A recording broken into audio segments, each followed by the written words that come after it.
Hey guys, welcome back to Fantasy Hub. Today's story is one of my favorites. It started with a body. It always does in my line of work. But this wasn't just any body, this was Sarah Mitchell, 34 years old, environmental lawyer, found strangled in her Capitol Hill apartment on a Tuesday morning that felt like any other Tuesday until it wasn't. Asterisk, I remember every detail of that crime scene like it's burned into my retinas. The way the morning light slanted through her east-facing windows, casting everything in gold that should have been beautiful, but felt obscene against the violence of her death. The smell of the vanilla candles she'd been burning, still flickering, on her kitchen counter, mixing with the metallic tang of blood and the sour scent of fear that lingers in places where people die badly. Asterisk. Sarah Mitchell was brilliant, the kind of brilliant that made powerful people nervous. She'd built her career on environmental law, taking on cases that other lawyers wouldn't touch, representing communities that had been poisoned by corporate greed.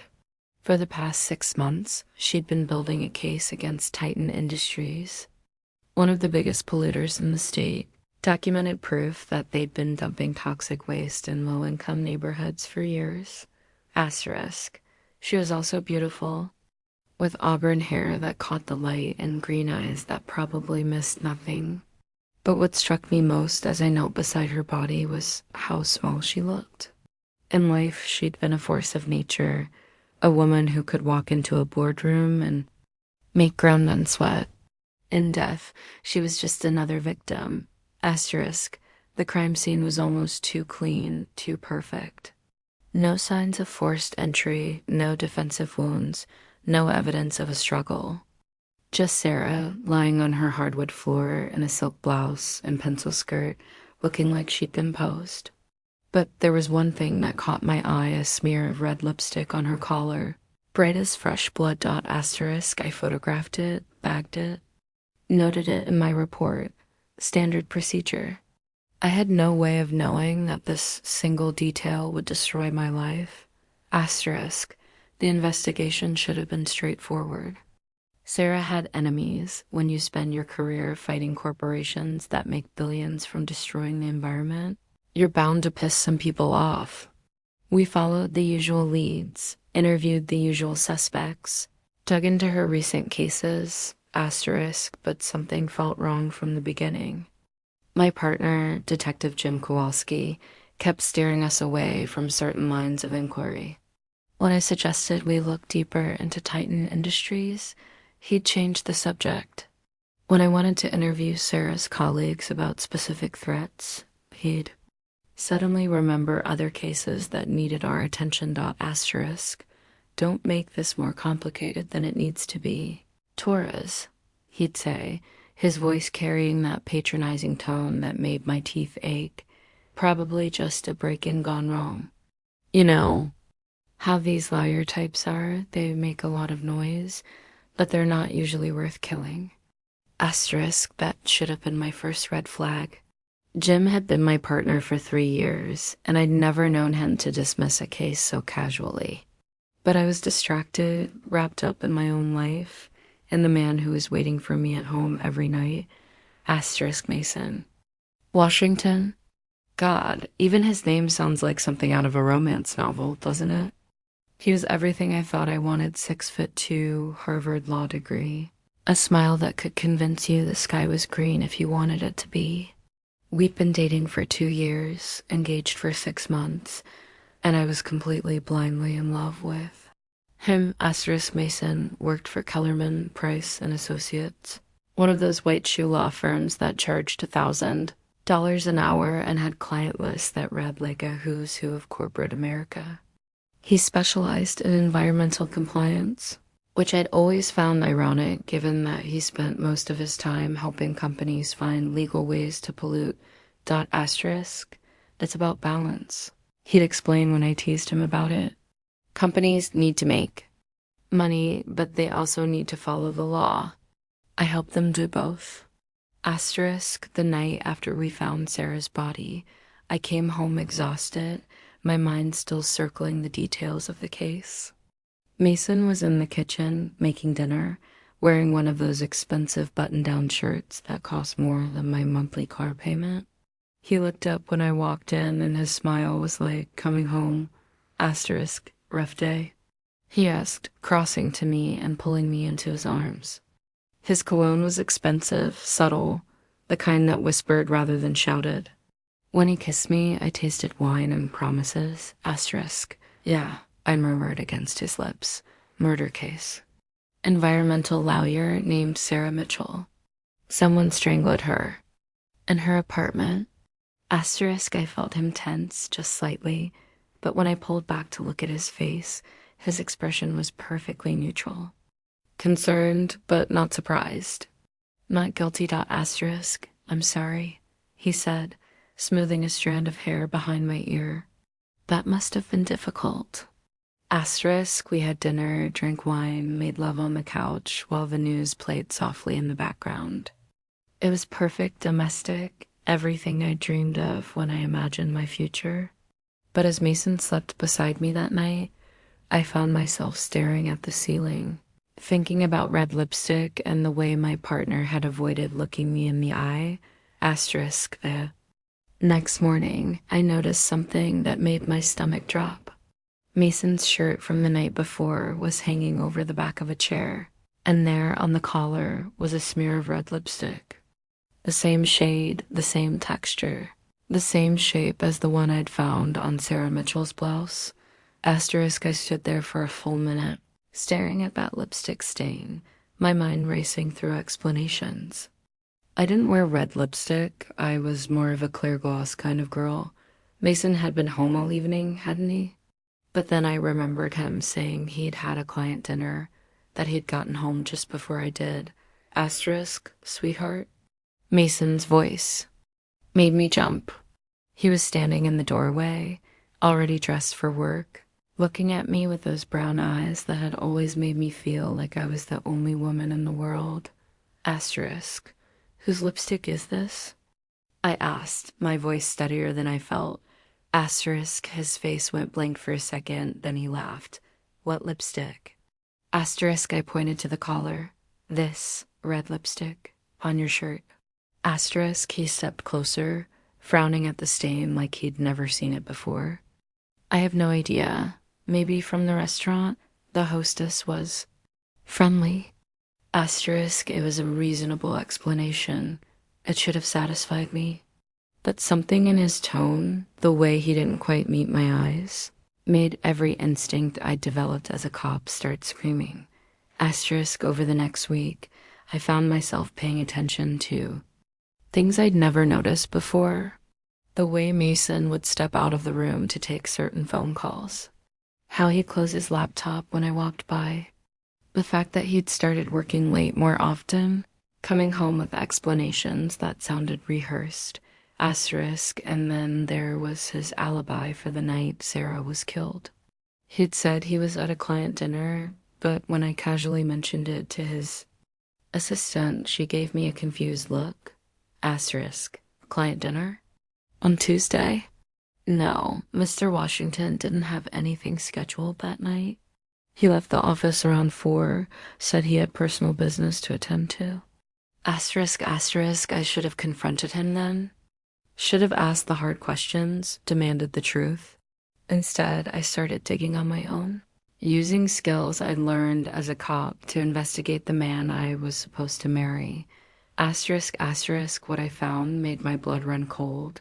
Asterisk, asterisk, Mason's firm, Kellerman, Price and Associates, had been representing Titan Industries for the past 5 years. Not just representing them, protecting them, helping them navigate environmental regulations, settle lawsuits quietly, cover their tracks when their pollution caused cancer clusters in poor neighborhoods. Asterisk, asterisk, and Sarah Mitchell's case against Titan. It would have destroyed them, cost them billions in cleanup fees and punitive damages, ended careers, sent executives to prison, changed the entire landscape of environmental law. Asterisk, asterisk, I found emails on Mason's computer, messages to a phone number I didn't recognize. The language was coded, but the meaning was clear. Asterisk, asterisk. The Mitchell situation is becoming problematic. Asterisk, asterisk. Client is concerned about exposure. Asterisk, asterisk. Handle this quickly and quietly. Asterisk. The last message was sent 2 days before Sarah's murder.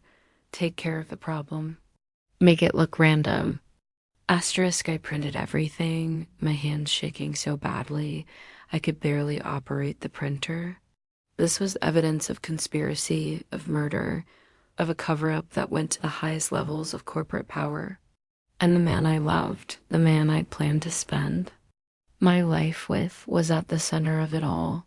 Asterisk. That night, Mason found me in his office, surrounded by printed emails and legal documents. His face went through a series of expressions: surprise, anger, calculation, and finally something that looked almost like regret.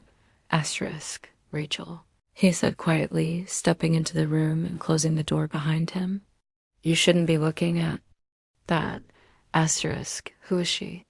I asked, my voice barely above a whisper. The woman with the red lipstick.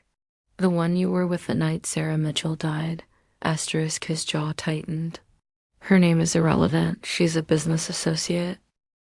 A business associate who helps you murder environmental lawyers. Asterisk. Murder? Mason laughed, but there was no humor in it. God, Rachel, you always were too dramatic. Sarah Mitchell was a problem that needed to be solved. She was going to destroy thousands of jobs, cost the state millions in revenue. Sometimes the greater good requires difficult choices. Asterisk. The greater good. I stood up, barely containing my rage. She was a human being, Mason. She had a life, a family, people who loved her. And you had her killed because she was doing her job. Asterisk. I had her neutralized, he corrected, his voice cold now, all pretense of love gone. There's a difference. Asterisk. That's when I saw him clearly for the first time. Not the charming lawyer I'd fallen for, not the man who'd promised me a future filled with love and stability. I saw a predator, a man who could order someone's death and rationalize it as business. Asterisk. I'm turning you in, I said, reaching for the printed emails. All of this is going to the DA's office. Asterisk. Mason moved faster than I'd expected, grabbing my wrist hard enough to bruise. No, Rachel, you're not. Asterisk. Let go of me. I tried to pull away, but his grip tightened. Asterisk. You're going to put those documents back where you found them, he said, his voice dangerously quiet. You're going to forget what you saw here. And you're going to stop asking questions about Sarah Mitchell. Asterisk. Or what? Asterisk, asterisk. His smile was the coldest thing I'd ever seen. Or you'll find out what happens to people who threaten my clients. Asterisk. I looked into his eyes and saw my own death there. This man, who had held me while I cried, who had proposed to me on a beach in Mexico, who had promised to love me forever, was threatening to kill me. Asterisk. I nodded, letting my body go limp, pretending to submit. Okay, you're right. I'll put everything back. Asterisk. He released my wrists, satisfied. Good girl. I knew you'd see reason. Asterisk. But I didn't put the documents back. I folded them and slipped them into my jacket pocket while Mason watched, too arrogant to realize that a woman doesn't spend 10 years as a cop without learning how to pawn evidence. Asterisk.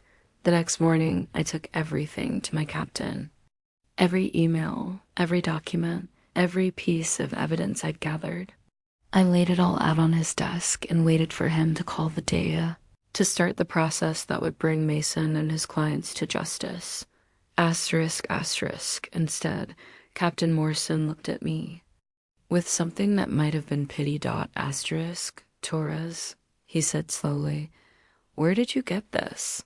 Asterisk. From Mason's computer. He's involved in Sarah Mitchell's murder, Captain. He's been working with Titan Industries to cover up their pollution, and when Sarah got too close to the truth, they had her killed. Asterisk. Morrison was quiet for a long moment, studying the documents. Then he looked up at me with tired eyes. Asterisk, these documents were obtained illegally, he said. Without a warrant, without probable cause. They're inadmissible in court. But they prove. They prove nothing, he interrupted. And more importantly, they prove that you've been tampering with evidence, conducting unauthorized investigations, and breaking into private property. Asterisk, I stared at him, not understanding. Captain, this is a murder case. Sarah Mitchell deserves justice. Asterisk, Sarah Mitchell is dead, he said flatly. And you're about to be arrested for evidence tampering and obstruction of justice. Asterisk, that's when I realized how deep this went. Morrison wasn't just refusing to investigate, he was part of the cover-up. Titan Industries had tentacles everywhere, reaching into the police department, the prosecutor's office, probably the mayor's. Office 2. Asterisk, asterisk, they arrested me that afternoon. Mason watched from across the street as they put me in handcuffs, his face a mask of mock concern. The bastard even had the audacity to wave. Asterisk, asterisk, the charges were serious, tampering with evidence, obstruction of justice, conduct unbecoming an officer. The media painted me as a corrupt cop who'd been caught trying to frame her innocent boyfriend.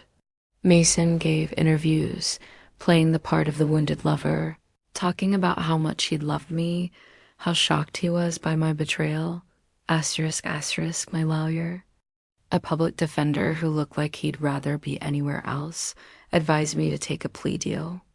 You're looking at serious time, he said. The prosecutor is offering 2 years if you plead guilty to evidence tampering. Asterisk, I didn't tamper with anything, I protested. I uncovered a conspiracy. Asterisk, asterisk, a conspiracy you can't prove, he replied. Take the deal, Torres. 2 years is better than 10. Asterisk, but I couldn't do it. I couldn't plead guilty to exposing the truth, even if it meant spending the rest of my life in prison. So I pled not guilty and prepared for trial. Asterisk, asterisk, that's how I ended up in a cell, waiting for a trial that I knew I couldn't win, facing a system that was rigged against me from the start. Asterisk, asterisk, that's where I met Audrey. Asterisk, hash, hash. Act 2.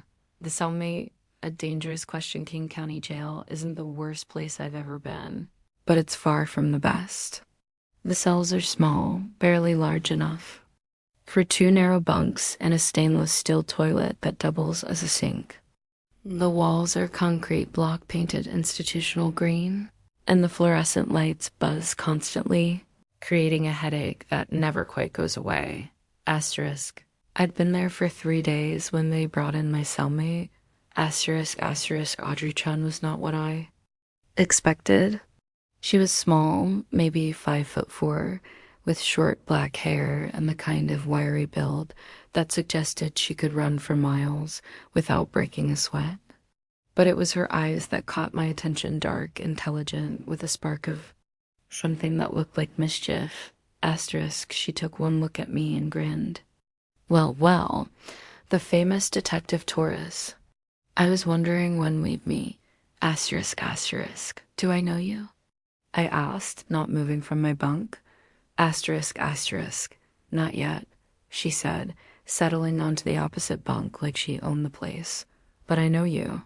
Rachel Torres, 10-year, veteran of Seattle PD, engaged to corporate lawyer Mason Washington, currently facing charges for evidence tampering in the Sarah Mitchell murder case.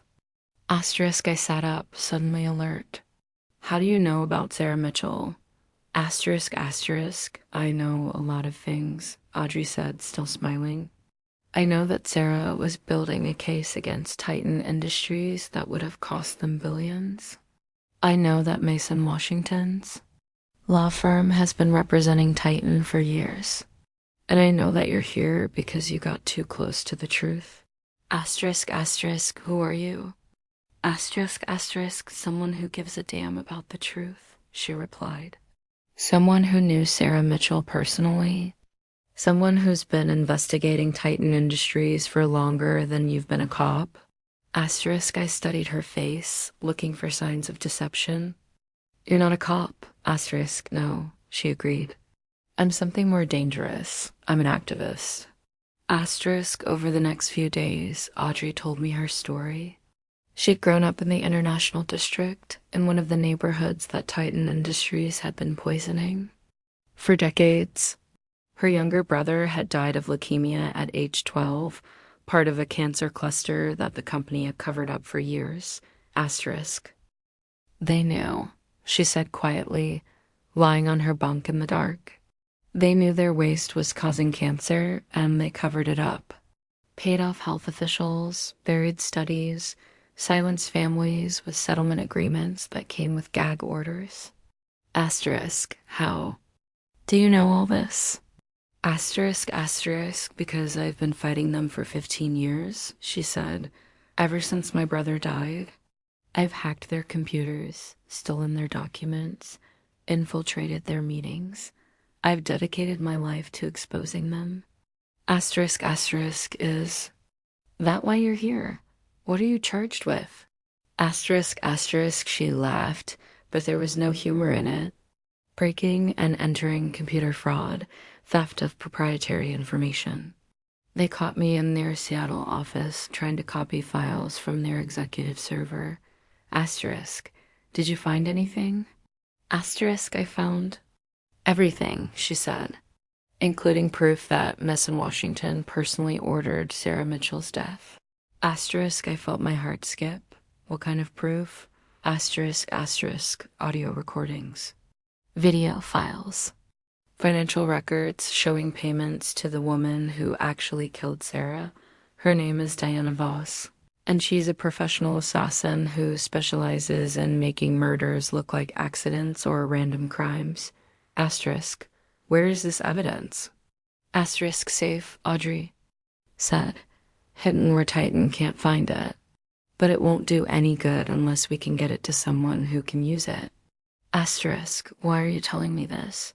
Asterisk, she was quiet for a long moment. Because Sarah was my friend. We met at a community meeting about environmental justice, and she offered to help with my brother's case pro bono. She was the first lawyer who actually gave a damn about what happened to poor kids in immigrant neighborhoods. Asterisk, asterisk, I'm sorry, I said, meaning it. I didn't know her personally, but from what I saw, she was a good person. Asterisk, asterisk, she was the best person. Audrey replied, and she deserves justice. Real justice, not the bullshit cover-up they're trying to pull. Asterisk, asterisk. We talked for hours that night, sharing stories about our lives, our work, our reasons for fighting. I told her about my childhood in Tacoma, the daughter of a single mother who cleaned offices to pay for my college education. About my decision to become a cop, driven by a desire to protect people who couldn't protect themselves. Asterisk, what made you become a detective? She asked asterisk, asterisk. I was good at seeing patterns, I said. Good at asking the right questions. Good at not giving up when things got complicated. Asterisk, and Mason, what attracted you to him? Asterisk, I thought about it for a moment. Security, I guess. He was successful, established, the kind of man who seemed like he had everything figured out. After spending my days dealing with the worst of humanity, coming home to him felt like ... safety. Asterisk, asterisk, safety, Audrey repeated. That's not love, you know. That's just fear dressed up in fancy clothes. Asterisk, asterisk. What do you mean? Asterisk, I mean you were so afraid of ending up like your mother struggling, alone, working multiple jobs just to survive, that you settled for a man who could provide for you. Even if he didn't really see you? Asterisk, he did see me, I protested, but even as I said it, I wasn't sure it was true. Asterisk, asterisk, did he? Audrey asked. Or did he see a pretty cop who would make him look good at company parties? A woman who's just successful, enough to be interesting, but not so successful that she'd threaten his ego? Asterisk, her words hit harder than I wanted to admit. Because when I really thought about it, Mason had never shown much interest in my work beyond the superficial level. He'd ask about my cases, but only in the way someone asks about the weather polite conversation. Not real curiosity. Asterisk. Have you ever been in love? I asked Audrey, changing the subject. Asterisk, asterisk. Yes, she said simply. With a woman named Kim. She was a journalist, worked for the Alternative Weekly. We dated for 3 years. Asterisk, asterisk. What happened? Asterisk, she wanted me to give up the activism, said it was too dangerous. She wasn't wrong. I'd already been arrested twice, had my apartment broken into, received death threats. But I couldn't stop. This work is who I am. Asterisk, asterisk. Do you regret it? Asterisk, losing Kim every day. But I don't regret choosing the work. Some things are more important than personal happiness. Asterisk, we were quiet for a while, lost in our own thoughts. Then, Audrey asked the question that would change everything. Asterisk, asterisk. Rachel, she said softly, have you ever been with a woman? Asterisk, asterisk. The question hit me like a physical blow. Not because it was offensive or inappropriate, but because it made me realize something. I'd been avoiding my entire adult life. Asterisk. What kind of question is that? I asked, trying to sound casual. Asterisk. An honest one, she replied. Have you? Asterisk. No, I said quickly. I'm not. I mean, I'm engaged to Mason. I'm straight. Asterisk, asterisk. Being engaged to a man doesn't make you straight, Audrey said gently. It just makes you engaged to a man.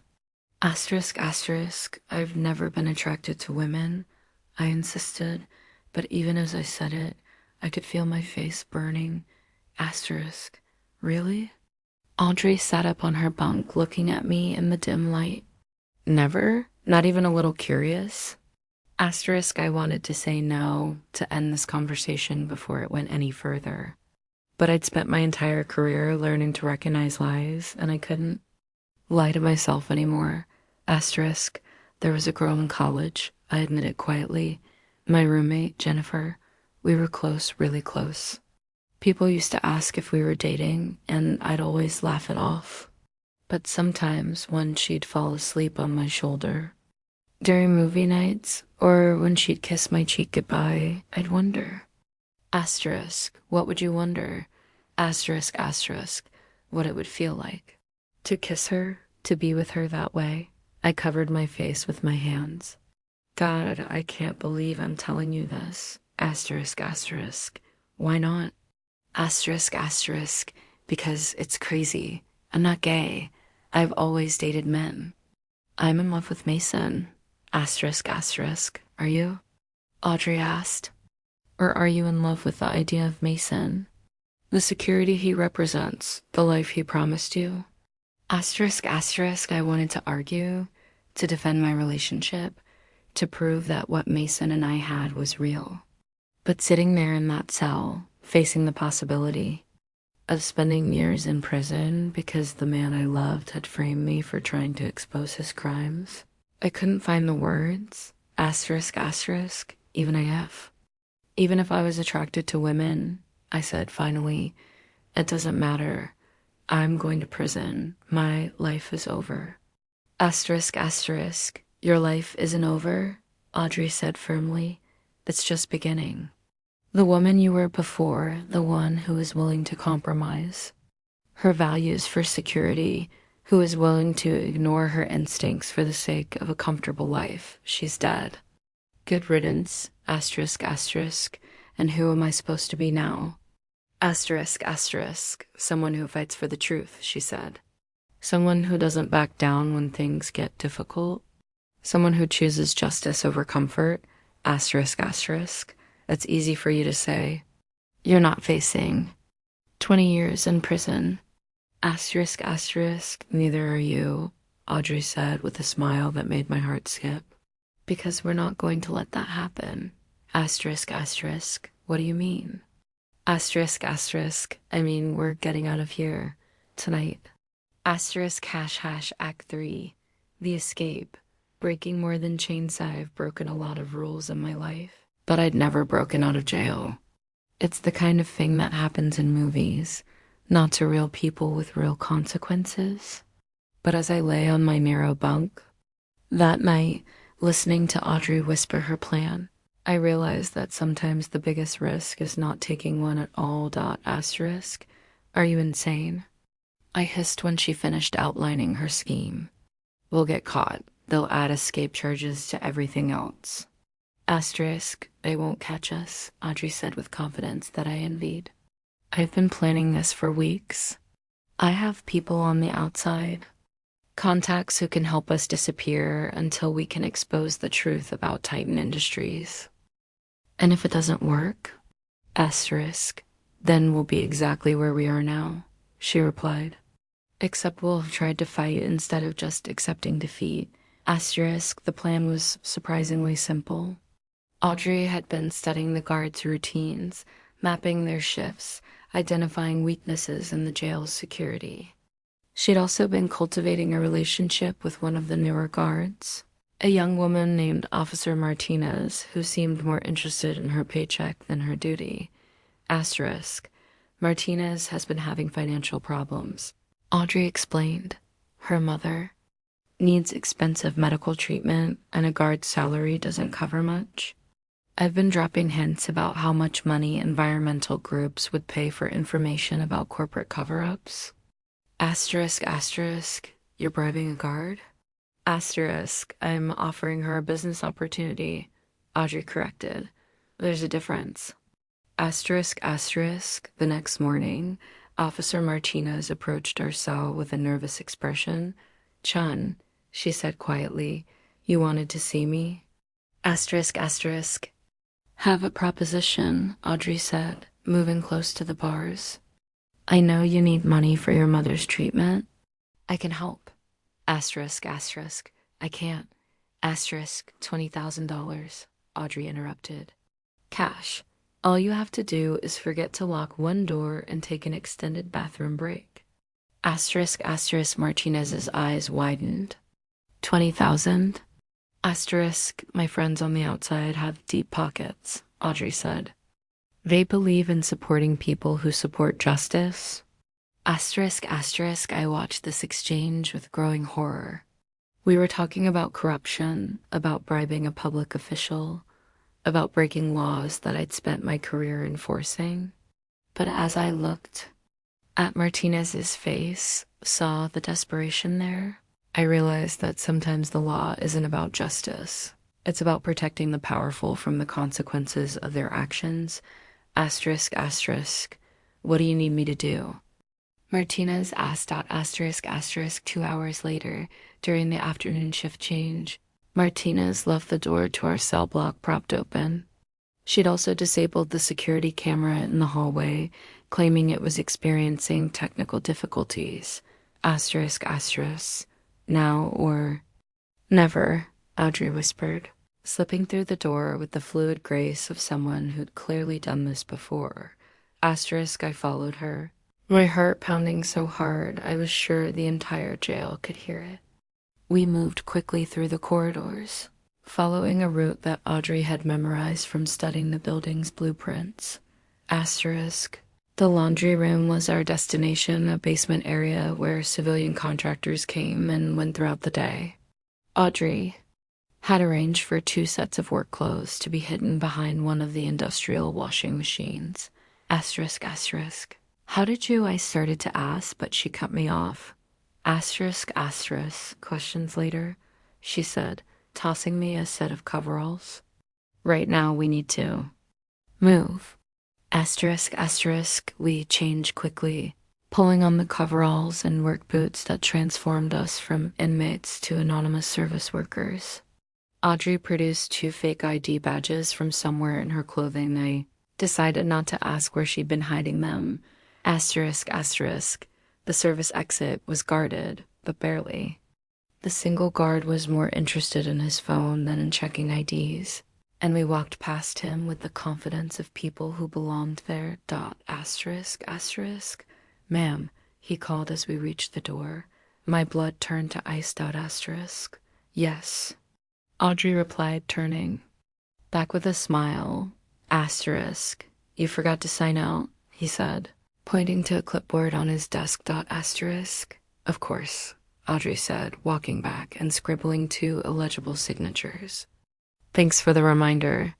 Asterisk, asterisk, and then we were outside, breathing free air for the first time in days, walking across the parking lot like we had every right to be there. Asterisk. A van was waiting at the corner, engine running. The driver was a woman in her 50s with graying hair and the kind of face that suggested she'd seen everything and wasn't surprised by any of it. Asterisk. Faith Coleman, she said as we climbed into the back. I was Sarah Mitchell's colleague. Audrey told me what you've been through. Asterisk. Where are we going? I asked. Asterisk, asterisk. Safe house, Faith replied, pulling into traffic. We have a lot to discuss. Asterisk, asterisk, the safe house was a modest two-story home in Georgetown. The kind of place that blended into the neighborhood without drawing attention. Faith led us inside, where a small team of people was waiting. Lawyers, activists, journalists, all united by their opposition to Titan Industries. Asterisk. This is Rachel Torres, Faith announced to the group. The detective who uncovered Mason Washington's, Roland Sarah's murder. Asterisk, a murmur went through the room. I felt exposed, vulnerable, like I was standing naked in front of strangers. Asterisk, asterisk. We've been investigating Titan Industries for years. Faith continued. Sarah was the tip of the spear, the one who was closest to building a case that could actually bring them down. Her death was a massive blow to our efforts. Asterisk, but not a fatal one, said a man I recognized as David Kim, an investigative journalist, who'd been writing about environmental crimes for decades. We still have Sarah's research, her files, her contacts. Asterisk, what we didn't have, Faith said, looking at me, was someone with access to law enforcement resources. Someone who could help us connect the dots between Titan's crimes and the people who covered them up. Asterisk, asterisk. I'm not a cop anymore, I said. I'm a fugitive. Asterisk, asterisk. You're a witness, Faith corrected. The only person who can testify about Mason Washington's direct involvement in Sarah's murder. Asterisk, my testimony won't be worth anything if I can't prove it, I said. And all the evidence I gathered is inadmissible because I obtained it illegally. Asterisk, that's where I come in, Audrey said, producing a small digital recorder from her jacket. I told you I had proof. Audio recordings, video files, financial records, everything we need to bring down Mason and his clients. Asterisk, asterisk. How did you get this? Asterisk, asterisk. I've been investigating Titan for 15 years, she said. I know their security systems, their communication methods, their personnel. I've been building a case against them piece by piece, waiting for the right moment to strike. Asterisk. Why now? Asterisk. Because Sarah's death was the last straw, Faith answered. They've been poisoning communities, covering up health studies, bribing officials for decades. But when they started murdering lawyers, they crossed the line. Asterisk, asterisk, David Kim leaned forward. We're not just talking about corporate malfeasance anymore. We're talking about conspiracy to commit murder, racketeering, possibly even domestic terrorism. Asterisk, asterisk, what do you need from me? I asked asterisk, asterisk, your testimony, Faith said, your evidence about Mason's involvement, your credibility as a law enforcement officer. Asterisk, I don't have any credibility, I protested. I'm a corrupt cop who tampered with evidence. Asterisk, you're a police officer who uncovered a massive conspiracy, Audrey corrected. The only reason you're being prosecuted is because you got too close to the truth. Asterisk, asterisk, Faith opened a briefcase and pulled out a thick folder. This is everything we have on Titan Industries. Financial records, health studies, internal communications, witness statements. Sarah died trying to compile this information into a coherent legal case. Asterisk, I opened the folder and began reading. What I found made my blood run cold. Titan hadn't just been polluting the environment, they'd been systematically poisoning entire communities, then covering it up with a network of bribes, threats, and violence. Asterisk children with birth defects. Cancer clusters in neighborhoods surrounding their facilities. Groundwater contamination that had been going on for decades. And through it all, a pattern of corruption that reached into government agencies, law enforcement, and the courts. Asterisk, my God, I whispered. How many people have died? Asterisk, thousands, Faith said quietly. Maybe tens of thousands. The full extent of the damage won't be known for years. Asterisk, and Mason knew about all of this. Asterisk, he didn't just know, Audrey said. He was the architect of the cover-up. His law firm has been Titan's primary legal counsel for the past 5 years. Every bribe, every threat, every false study, it all went through him. Asterisk, I thought about the man I planned to marry, the man I'd shared my bed with, the man I'd trust.